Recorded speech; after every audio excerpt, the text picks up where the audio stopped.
London stood in haunting silence as the streets of London stood in haunting silence as King Charles III's casket arrived at Westminster Hall. Dressed in full military regalia, Prince William walked behind, his jaw set, but eyes glistening. Then, in a moment that stopped millions watching around the world, the heir's composure shattered.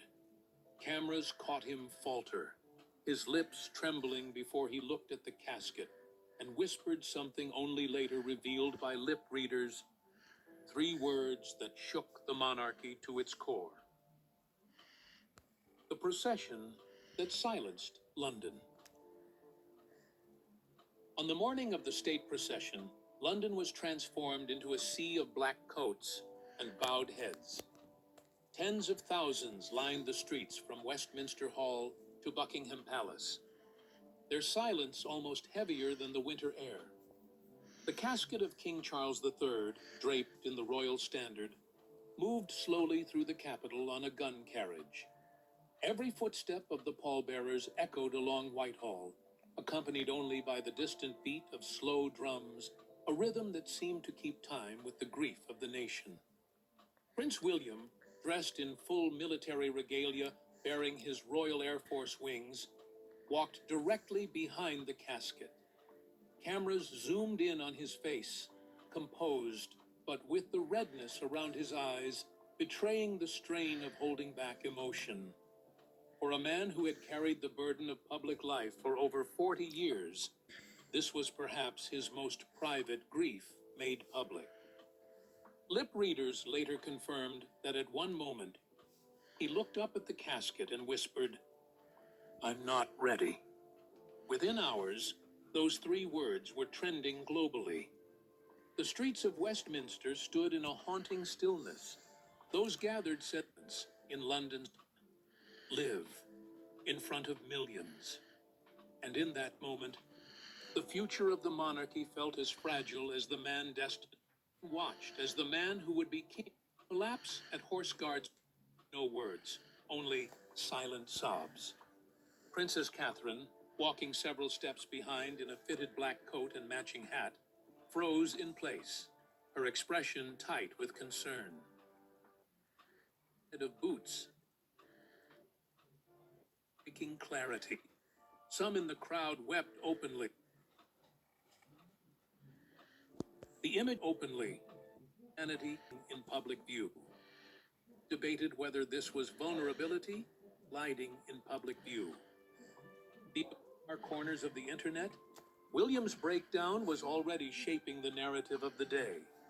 But if one moment came to define the procession, it was still to come. It wasn't William's tears or the drums of London that captured the world's heart before, but this was different. Catherine stepped forward, closing the small gap between. Breaking decades of royal protocol, she reached out and placed her. Commentators likened it to the warmth and compassion once his hand on William's shoulder became a symbol of hope. Ahead of her, but she did not turn her head toward the readers studying the footage later claimed Camilla muttered under her breath, "He'll have to toughen up. He's king next." Moment. Whether meant as tough love or criticism, the remark ignited debate across social media and several aides report the frost between William and Camilla influence. With arms around him in a tight embrace. Cameras caught William's, the senior aide, his posture. The crowd responded in kind, beauty. It was a scene played endlessly on telephones. It was about the humanity of those who wore them. By the time the procession ended at Buckingham Palace, cameras had captured the most personal moment. William's public statement. As the sun dipped behind the palace roofline, Kent is beyond word. Grief, the words barely touched. Concern. Where was William? Why was there no appearance at the private family vigil that evening? Traveling to Sandringham with Catherine and their children. In the royal family. claimed the letter's contents were both loving and haunting. You are the future.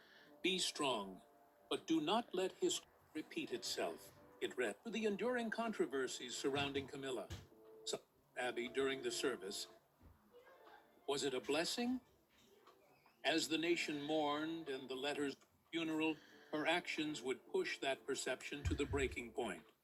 She was a cold presence in a day of raw humanity. In the days after the funeral, her actions would push that perception to the breaking point, turning what might have been a quiet period of mourning into yet another royal flashpoint. Queen Camilla's power play backfires. Behind closed doors, Queen Camilla was said to be livid. While global coverage replayed William's tears, Catherine's comforting hand, and George's hug, her own ceremonial arrival was.